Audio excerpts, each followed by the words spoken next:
J'ai avec moi en entrevue Daniel Gosselin, le coordonnateur général de l'association AGL LGBT Saguenay-Lac-Saint-Jean. Vous allez bien? Oui, vous? Oui, on va se tutoyer tout de suite d'emblée. Alors, Daniel, toi, dans le fond, tu es là pour nous parler de cette belle association-là qui est effective depuis 1998, disons-le.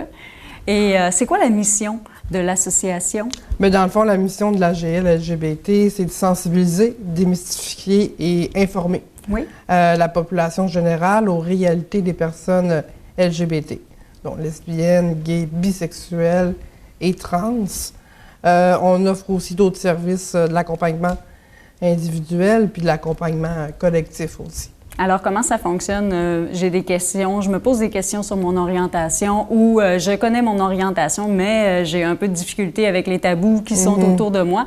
Alors, je contacte l'association et puis vous m'aidez à... Oui, donc on fait toujours une première rencontre, on essaie d'identifier les besoins.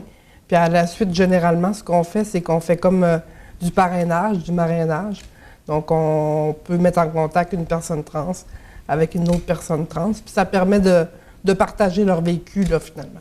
Et donc, là, tu es aujourd'hui ici pour nous parler d'un nouveau programme qui est Pour que vieillir soit gai, Saguenay-Lac-Saint-Jean. Oui. Alors, moi, j'aimerais ça que tu m'en parles un peu plus. C'est quoi? Bien, en fait, c'est un programme qui existe depuis 10 ans avec la Fondation Émergence de Montréal. OK. Et puis, cette année, on a eu une subvention pour déployer le projet au Saguenay-Lac-Saint-Jean. Donc, ce n'est pas nouveau, c'est un programme d'il y a 10 ans, mais au Saguenay-Lac-Saint-Jean, ça serait la nouveauté de l'avoir ici en région. Exactement, puis on est la première région du Québec à faire ce programme-là, puis de collaborer avec la Fondation Émergence. Donc, on est très heureux de ça. Oui. Bien, félicitations. Puis en même temps, bien, c'est quoi ça?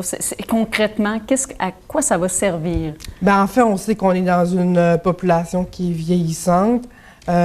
Pour que vieillir soit gai, c'est un projet de sensibilisation, démystification pour la bientraitance envers les personnes LGBT aînées. Donc, on fait de la formation. Pendant la formation, on parle des réalités LGBT. Pourquoi, en fait, les personnes aînées ont été invisibles dans la société, les personnes aînées LGBT.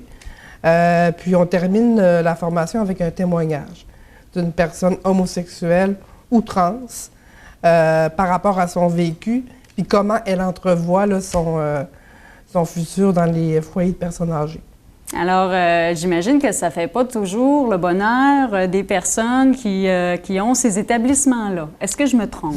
Non, bien dans le fond, on reçoit souvent des commentaires comme « il n'y a pas de personnes aînées LGBT dans notre résidence », mais il ne faut pas oublier qu'il y a 10 % de la population qui fait partie de cette communauté-là. Donc, une personne sur 10.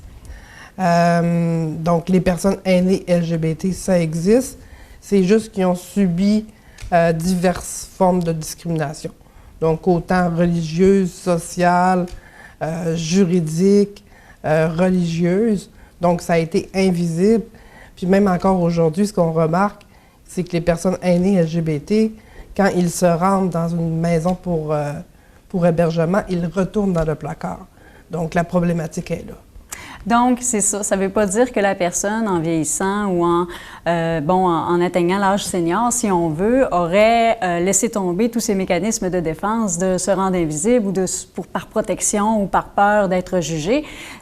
Elle va rester quand même dans ce placard-là, comme tu le dis. Alors, le but de ce programme-là, c'est de pouvoir aider ces gens-là à s'en sortir par rapport à créer un environnement un peu plus ouvert. Exactement. On parle de la diversité. Là, c'est sûr que notre programme, c'est vraiment axé sur les questions LGBT, mais dans un avenir prochain, il y a de la diversité culturelle qui s'en vient également. Oui. Donc, nous, on veut ouvrir les horizons, ouvrir les consciences sur la diversité en milieu aîné. Donc, ouvrir les consciences, on ne parle pas de se casser la tête pour s'ouvrir le crâne, ça fait pas mal. Non. Donc, c'est juste d'être conscient de ça et de voir ça sous un autre angle aussi, puis de faire en sorte que ce milieu-là soit de plus en plus, que les gens se sentent bien, même entourés des gens qui ne sont pas homosexuels ou LGBT. Alors, c'est un programme qui a une grande mission quand même.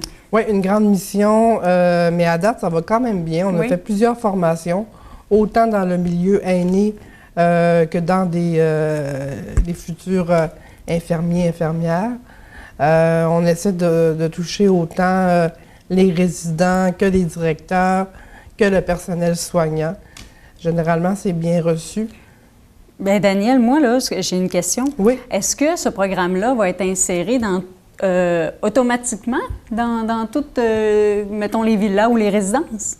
Bien, ça dépend toujours de la demande. Là. OK, Moi, ça va avec la demande? Exactement. Parfait. Alors, si on veut plus d'informations, on s'en va sur le site de l'association AGL LGBT. AGL-LGBT.ca. Parfait. Et si on veut plus d'informations, il n'y a pas juste le site Internet, il y a aussi la page Facebook, j'imagine? La page Facebook AGL LGBT Saguenay-Lac-Saint-Jean. Bon, bien, Daniel, merci beaucoup de ta présence à Derry Hebdo. Merci à vous.